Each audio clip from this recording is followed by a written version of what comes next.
Sup, fuckers? You know, we try What to up, do these dude? like right after the fucking show, but we never do. It always takes like 15 minutes to get everybody here.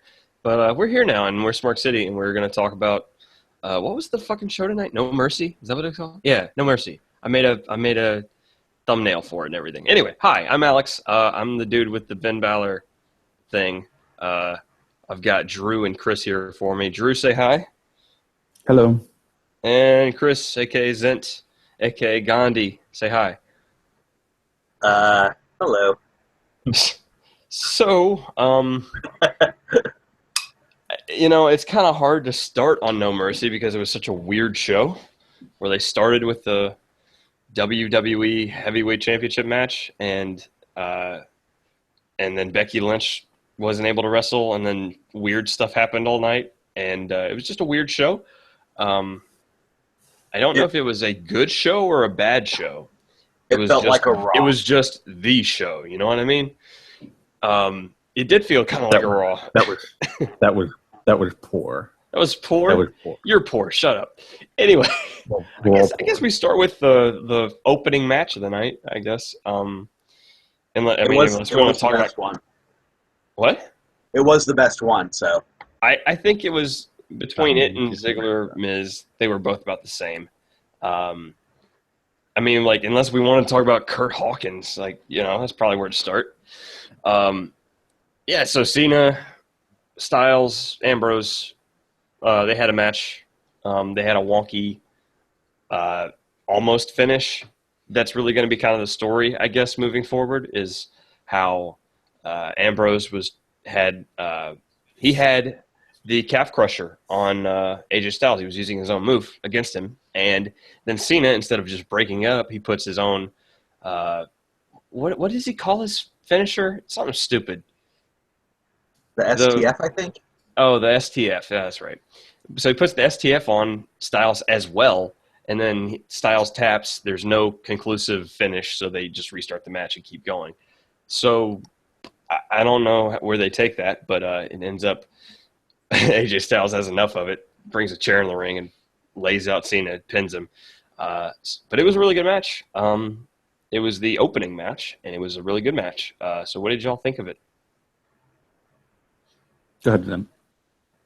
I thought it was weird that John Cena actually had the STF on Dean Ambrose much tighter than he did AJ Styles, to the point where he looked like he was almost trying to choke him, as opposed to his very lazy cross wrist look.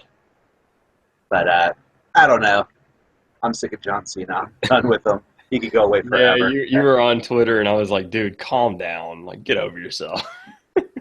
Like, I'm thrilled he lost, but that's all Well, I'm he getting was never out of gonna this. he was never gonna win the world championship for the 16th time on a like A brand SmackDown exclusive pay-per-view. pay-per-view. Yeah. So you kind of knew that was how that was going to go. I do think they're playing up this story between Cena and Ambrose. It feels like it to me, where they're going to split off away from Styles and have their own feud for a while. Because, yeah, I do think there was something stiffer about that, and there was something about how the match starts with Ambrose shoving a hand in Cena's face before going Yeah, after Styles. he mushed him. Yeah, is that the terminology? You I mush? believe that's what it is. Like Okay. when you punch someone in the face open handed. Okay. All right. Learning. But Anyway, yeah, there was very that's what it feels subtle. like. There was a very subtle body language between the two of them, suggesting much more tension than what we saw. Yeah, much more hostility. Yeah. Because it doesn't feel like Cena really has a problem with Styles, other than just, okay, dude, we get it. Tone it down. You know what I mean? Like, Yeah. Cena's like, yeah, you beat me. You did beat me. So yeah, I'm gonna have a match with you, and I'm gonna try to win the title back, or I'm gonna try to win the title and beat you. But it's more with Styles. His problem is just, man, you need to stop bragging so much. With Ambrose, he's got deeper problems. It feels like. So I'm more anxious for that chapter to move on, and for Styles to go somewhere else. The match was good. It wasn't great, but it was very good. Drew, you said you liked a certain match better on this card. You want to talk about what it was about this triple threat that didn't do it for you? It's not that the triple threat was bad for me. Certainly, I enjoyed it a lot. honestly, I thought it was going to be my match of the night, and I don't know. I guess it wasn't as captivating to me as I thought it would be. I enjoyed it for sure, but I'm not usually so hyped up and ready and completely focused on the first match of any show or pay-per-view. I get, that's just me, I guess. It could, maybe other people not like that. But I certainly, it was a 1A for me. Everyone had certain parts of the match where they were really, really great. And of course, the right person won for sure. And I too, also like you guys, are interested in seeing what Dean and John are up to after this match. I mean, it was reported that they were supposed to take time off, but it doesn't look like that from what happened here. I would have, something that I said in our little DM conversation was that little AJ tapping out moment kind of like took me out of it for a minute because it didn't explain exactly, it kind of looked like a botch to me. Yeah. And it kind of took me out a little bit. Yeah, so, I think commentary. Other than that, I liked it. Yeah, okay. I think commentary was just shit at explaining it because you had Otunga being like, what does it mean? Who knows what happens? And then JBL's like, that's the right call, Michael. And Morrow's like, Michael's not here. What are you talking about? But like, no one actually explained what the decision was.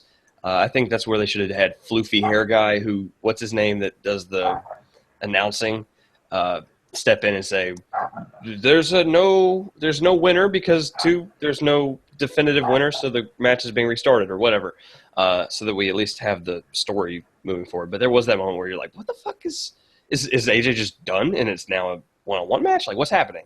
Yeah, that's exactly what I thought. I thought that's what it was too, because then AJ rolls out of the ring and he's disappeared for 4 minutes. So I was like, I don't know. I don't know. I feel like something about just having that match first, which was a cool, novel idea, mixing things up, but at the same time, it didn't let the match marinate, or it didn't let us marinate to the match. You know what I mean?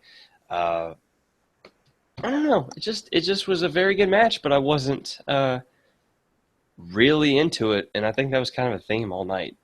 And it wasn't helped by the mid card at all for me. Like, the mid card was just shit. Like, yeah, well, I mean, today I was really just not in a wrestling mood because I've had a lot of shit go on in the past 24 hours. So a lot of oatmeal. A lot of oatmeal, a lot of water, and $180 spent on my car in the past 24 hours. So I feel for you. That sucks.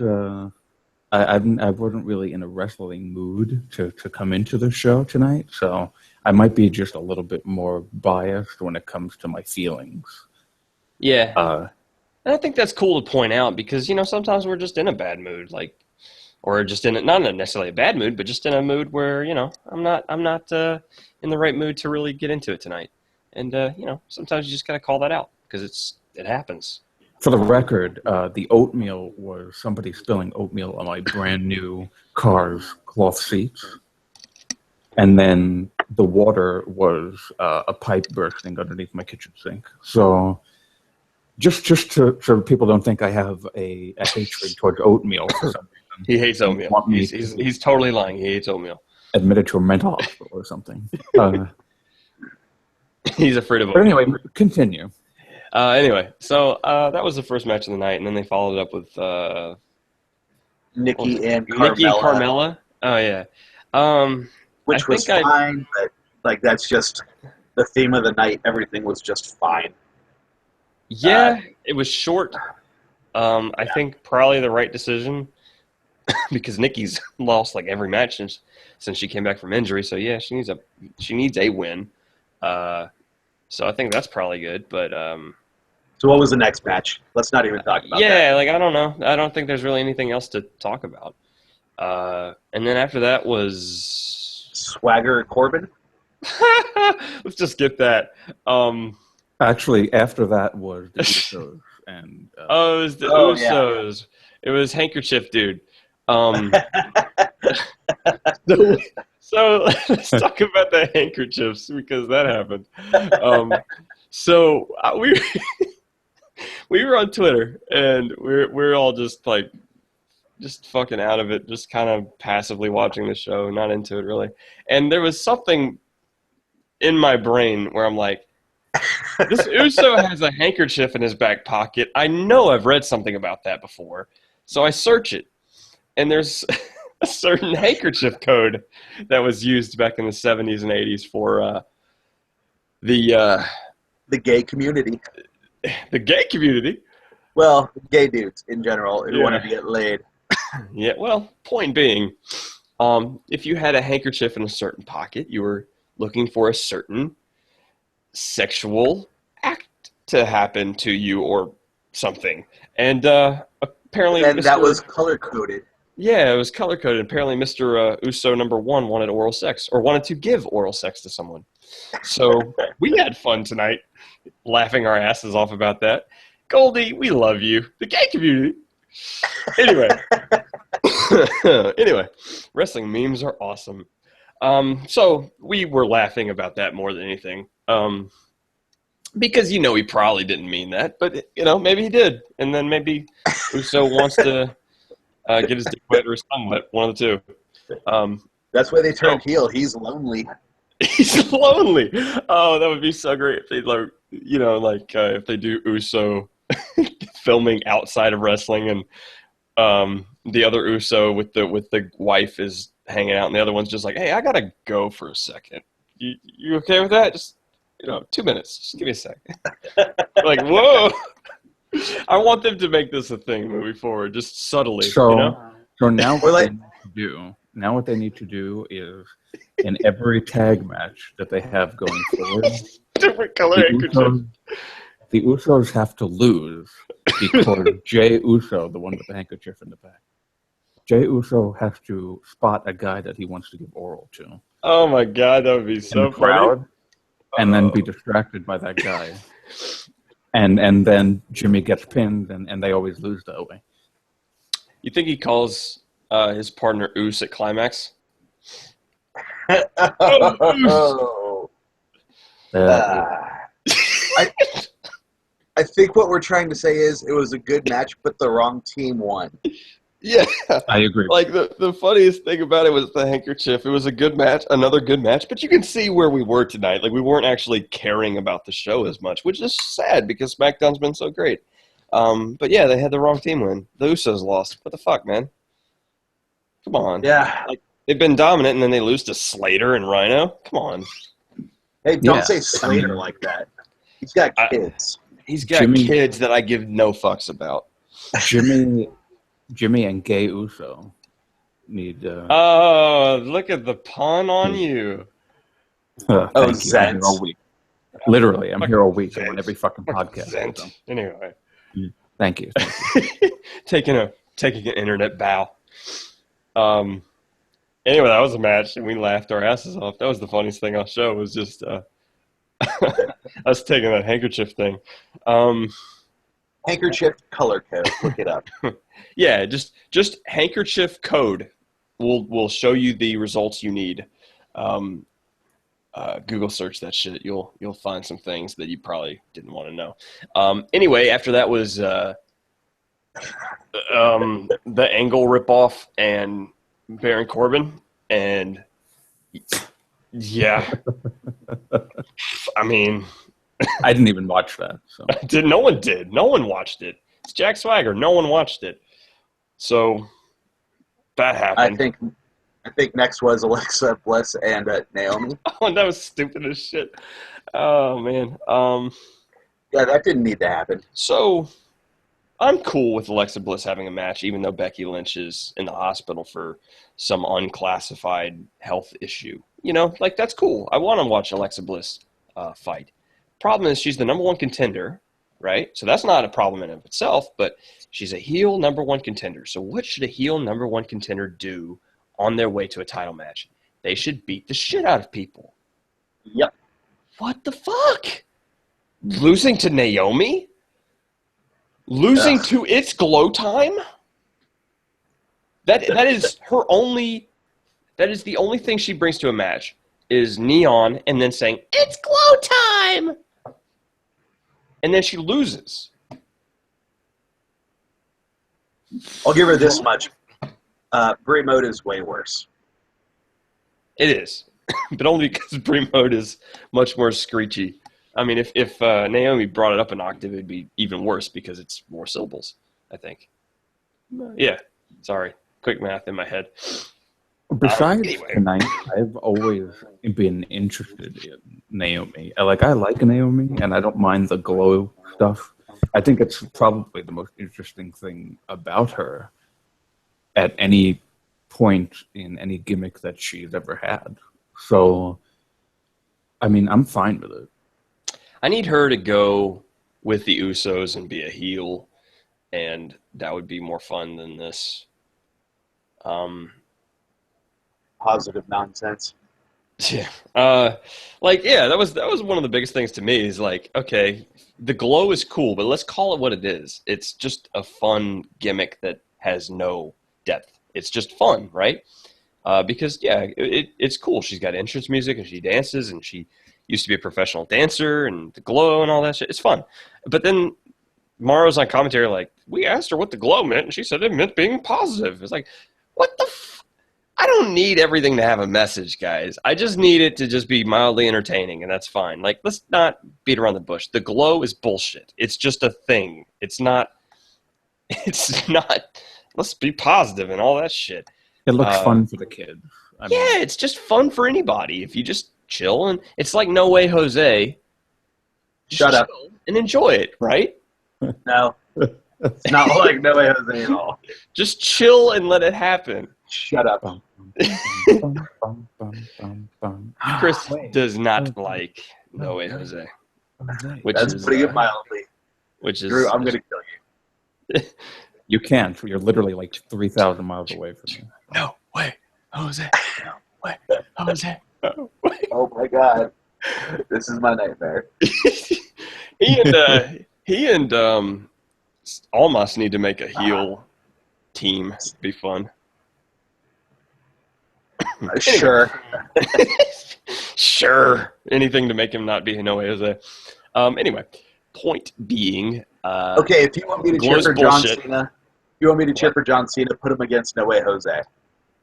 I don't want you to cheer for John Cena. I want you to not just be, he's so bad. Get him off my TV. Like, he's a good wrestler. Like, you can not like him. I've got no problem with that. But, let's not.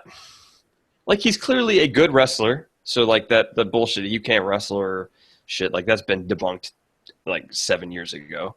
I just give the dude his props and be like, I would just rather see someone else. Like, I'm cool with that. It's just, your tweets came off like total hater, and I was like, you wanna take the snark down a little bit? No, not at all. I really just like John Cena. I'm over John Cena. I think I said it. That's true. That's a difference. There's a huge difference there. Yeah.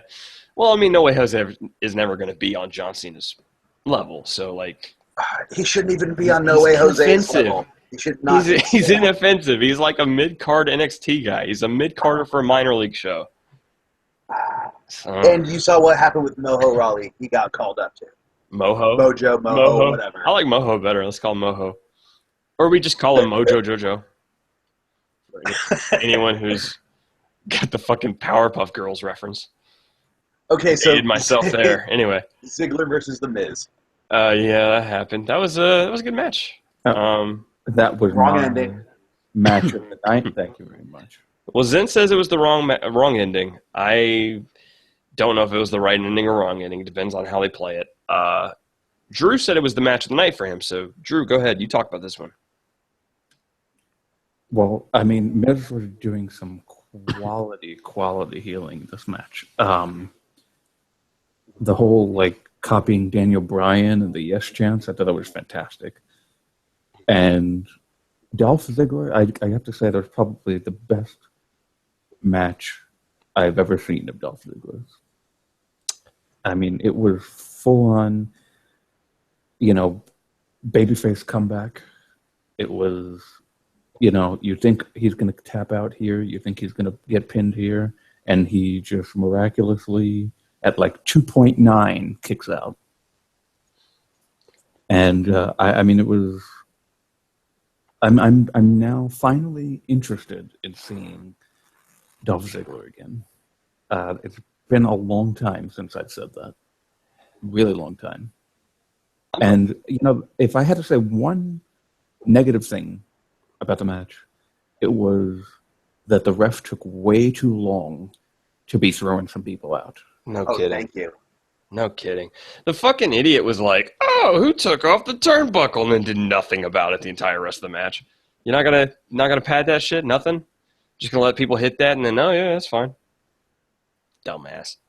Anyway. Yeah, I mean it was stupid. There was way too much interference. And I guess it works because the whole point was just to make it seem like Ziggler's not winning this. And they just let it go to the point where, like, my God, like, are you kidding me? How bad are you at your job? Like, the fix is in. This is bullshit. And that was probably a good decision, honestly, because it made me feel something for Ziggler when I kind of did because of how the build-up was, but I wasn't, like, really into it. I started getting into it as the match went on, though. Yeah. Hey, El Gato, Polo Loco. That's a mouth. No, it's El Gato. It's in the fucking live comment chat. No, it's El Gato Pollo Loco. Polo Loco, that's what I said. It's like Marco Polo. I got it. Whatever. I'm on this. We're good. Anyway. You're so white. What? You're so white. I'm tan, thank you. That's what being Southern is all about. You get a little tan. Anyway. Yeah, I thought the match was good. I like the fact that he fucking super kicked a Spirit Squad dude with no shoe. That was fun. I think it's weird he's wearing ankle socks in his boots. Yeah, it's a little weird, isn't it? That's just a dude. Wouldn't that chafe your ankle bone like real bad? I would think so. But also, when I wore boots, I wore boot socks. Like, protect all the skin. Yeah, I mean, I've never worn boots, but, I mean, yeah, that makes sense to me. I don't know.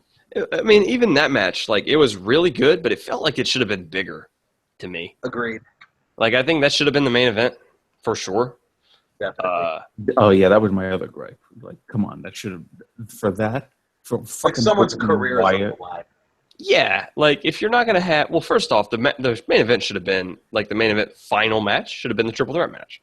But, that was because of the debate.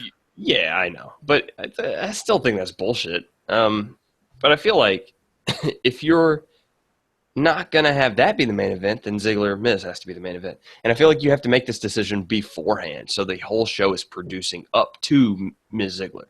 And it didn't do that. Instead, it did it to Orton Wyatt, and the payoff to Orton Wyatt was just like, oh, cool, the dude that we knew was injured and is not new is back. The main thing we'll get to that in a minute. Anyway. The reason why I was really, really happy with this is because both Miz and Ziggler were passionate and motivated and really delivered in the ring. Yeah, I agree. My only problem is just that now, like, okay, Miz loses, Ziggler wins. What's next? Because we'll find out on Tuesday. I don't know if they can keep feuding after that. Like, that was the payoff to the feud. Like, that was the whole purpose of the feud. Unless you were going to have Ziggler lose and then be able to come back later, like, that was the payoff. This was the ending of the feud, or at least the top part of the feud. Now it's just going to be downhill until they finally go their separate ways. Well, now what they're going to do is Miz will chase him and try and get the ball which back. Is dumb, because I'll just be like, oh, now it's even more Miz Ziggler matches. I'm sorry, I'll take that over the 14th Sheamus Cesaro match. Okay? That's a whole different brand, so I don't even know why you're bringing it up. But because it's fucking WWE still. The point is that they'll do Miz and Ziggler to the next pay-per-view, and then if either John or Dean or both decide to take time off, then Miz can wiggle his way into the main event. I don't want Miz in the main event. I've been talking about this for like three friggin' SmackDown podcasts. I know, and I don't want it. Why? He deserves it. Because I don't think he's that good. I think he's in the right spot. Mid-card. You're just saying that because of WrestleMania 27.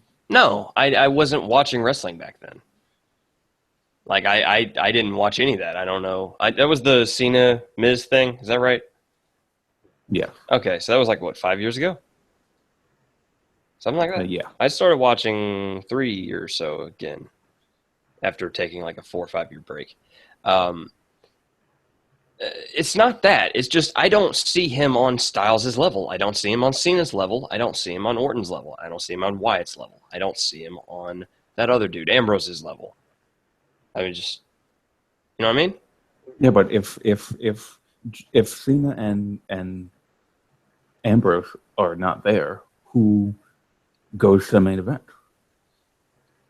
Hopefully someone other than Miz or Ziggler.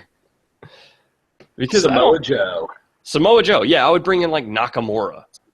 Like, that's the call-up. They're not going to have any call-ups anytime soon. They should. They said they were going to. I remember seeing a rumor about that. They said the next Yeah, NXT call-ups are coming said, right after the NXT Canada. They also They really also need it on SmackDown because the depth is really pretty much need it. worn out. Yeah, that's the problem with tonight is that you had like, if everyone's healthy, you had 5 matches that were good to great, right? You had the women's title match, you had the tag team title match, you had Intercontinental, World Heavyweight Championship, and then you had Orton Wyatt. And then after that was Kurt Hawkins, Jack Swagger, and then the fucking Vaudevillains. So, I mean... Wait, the Vaudevillains did something then? Yeah, pre-show. That was probably the 3rd best match of the night, honestly. Was the American Alpha pre-show match. Because American Alpha is better than everyone in tag team history ever. They're really good. That's probably hyperbole, which Chris does not like, but you get the point. They're really good. So yeah, I mean, the depth is a problem, and as soon as one match was nixed because of injury, like now you have more bad matches than good matches on the card. So, yeah, they need a call up. They need some call ups. My point is that NXT probably wouldn't survive if Joe and Nakamura weren't there right now. NXT would survive. But it would not be what it is right now. And yeah, that is what Triple H wants. That's fine. They're bringing in new people like all the time. I think what you do is you bring up Samoa Joe right now after he loses to Nakamura. You bring him up to SmackDown. You let Nakamura run with it for a little bit and feud with Hideo Itami. And then you give it to Hideo Itami. Nakamura comes up. Like, I mean, you're fine. I think what they need to do is they need to bring up Samoa Joe and they need to bring up the Revival to SmackDown. And Revival could probably wait until like WrestleMania season because this Alpha Uso feud is going to go for a while. So, yeah, I don't see that happening. That's what I would do. I don't know if that's what they would do. Obviously, take it or leave it. But I feel like they need more depth for sure. And but like that's my biggest problem is with this depth problem. Is the story to Ziggler or to Miz, they need time for their stories to kind of marinate before they can either one of them could really hit the main event scene with any gusto, in my opinion. Same for Wyatt and Orton, because they're just now establishing their feud. So really, like, it's going to be a month or 2 or 3 even before we get a new main event challenger because we need these guys to have a story to back them up to justify facing AJ Styles. You know what I mean? And I think they said that Cena is probably leaving soon, or he's definitely leaving soon, and they said Ambrose might be staying. So it could be Styles, Ambrose for a little bit. I don't know. I mean, I think this is my last ultimate point here. It's just that SmackDown's been great lately, but like let's not be hasty. They've always had problems, and it was more like, wow, they're doing all this great wrestling despite their problems. Well, now those problems are staring them in the face because how long can you keep this up? I don't know.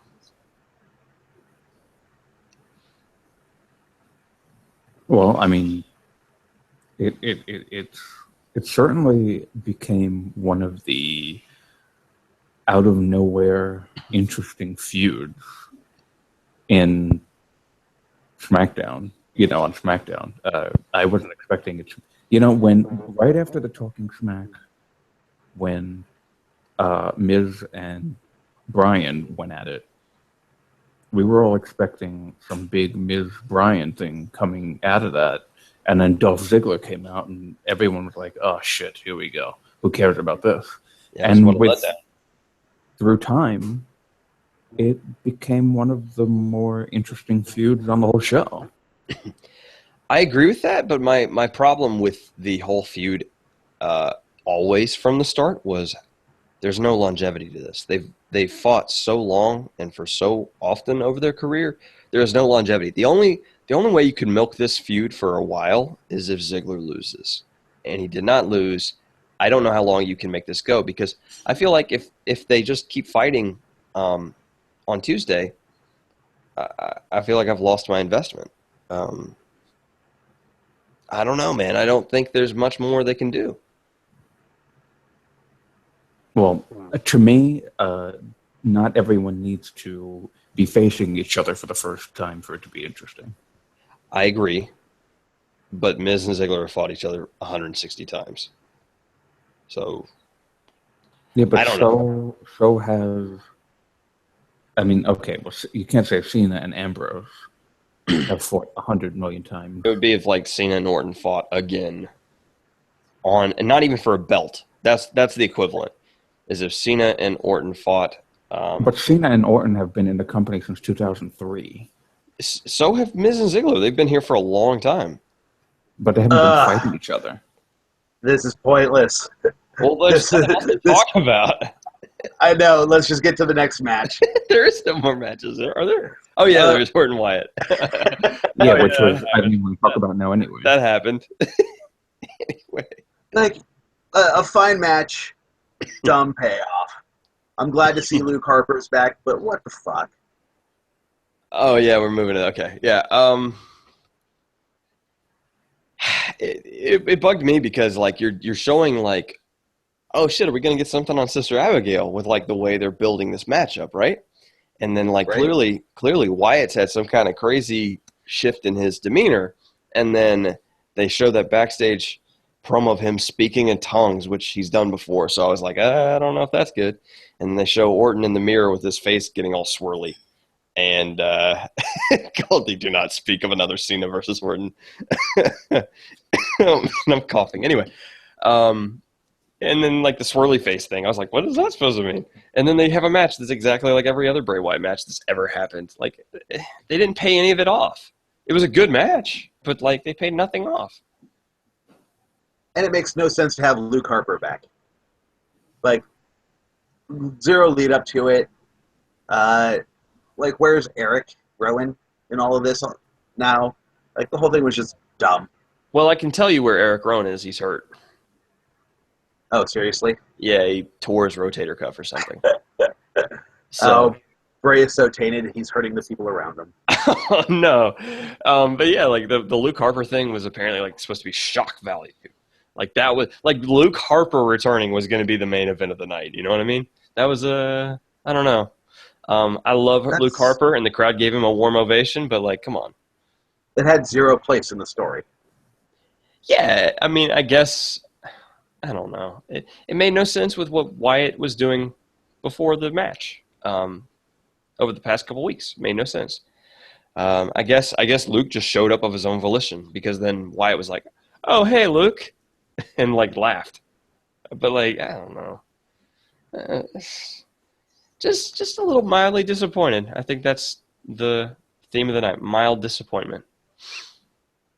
And here's where the major disappointment comes in.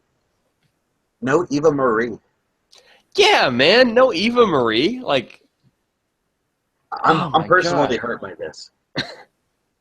Like, why? That is the real question here. Why is SmackDown Live depriving us of the Red Goddess herself?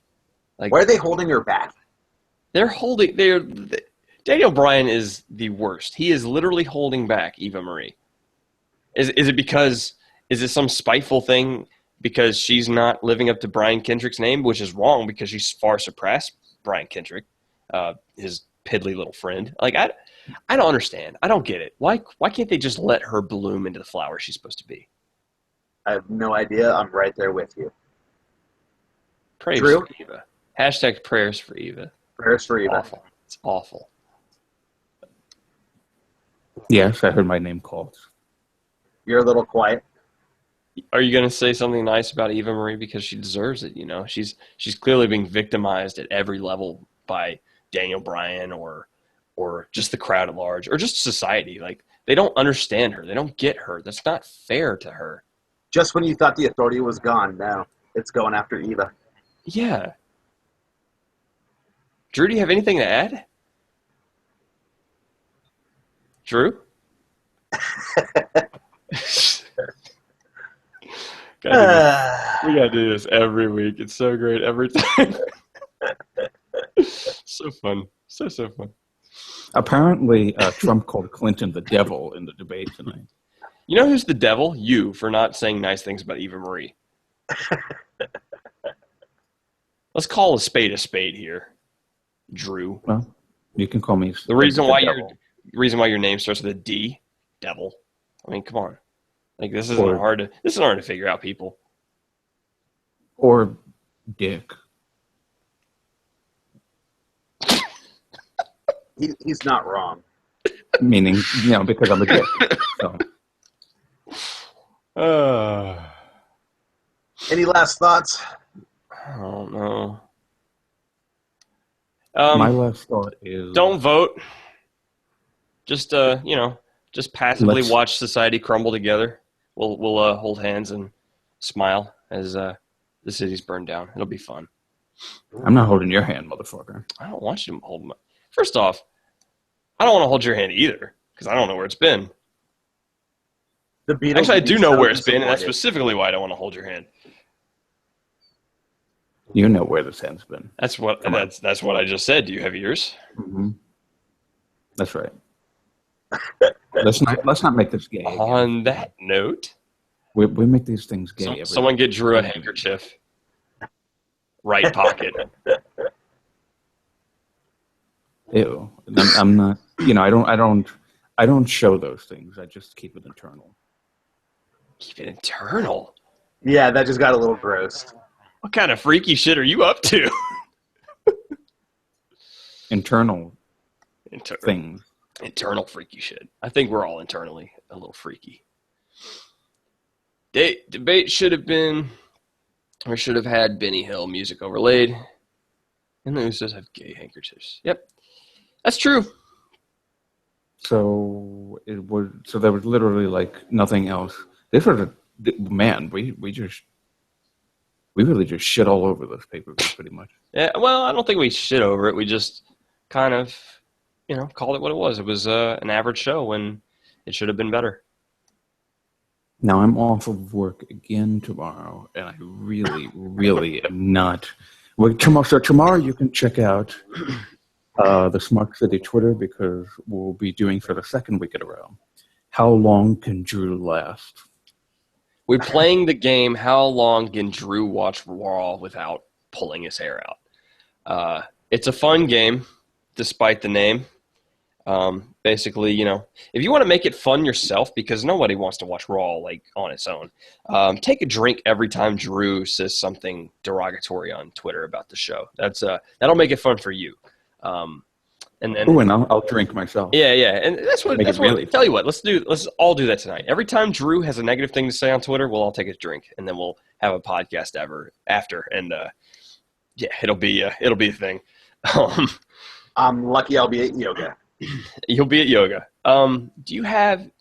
Does anybody have any thoughts on what they hope to see on SmackDown on Tuesday to try to make the show a little better? Anything you'd want to see? The Well, Usos attacking Beauty and the Man Beast would be awesome. Is that what they call them? Oh I God, think so. Are they really calling them that? Oh I God, guess so. that's terrible. Boy. Yeah. Can we just like? You know what they should do? This should be the next story. They should have the next story is they injure Slater and Slater can't afford health care. So he's going to the ring on like one of those little Walmart carts because he can't afford like to get surgery on his knee or something. I'm fine with it. Be pretty good. Anything that gets that'd be the Usos meta. to win. I think that they should do a rematch on Tuesday, and the Usos should win. I feel like that'd be kind of Right up WWE's alley. and not as fun as it could be. I'd be like, well, okay, I guess they made the right decision in hindsight, but then you lose all momentum in the fun story. But then the American Alpha get to say, well, we have beef with you, and then they get title match. Yeah, I guess it'd be good because I could at least ignore it and just be like, yay, Usos Alphas. And then that'd be good. We'll start a hashtag Uso handkerchief watch as well. See if he comes out with a different handkerchief color on Tuesday night. And we'll see what that handkerchief color means. Oh, man. All right, take us home. We are home. Or at least I am. End this shit. Like, we have beaten this to death. We got nothing. We beat this. We have given this horse no mercy. It's been beat to death. That was so cliche. I mean, duh. That was the point of it. It was So stupid. do you want to give out a Facebook and a Twitter and the normal shit that you do? Yeah. If you don't know it by now, fuck you.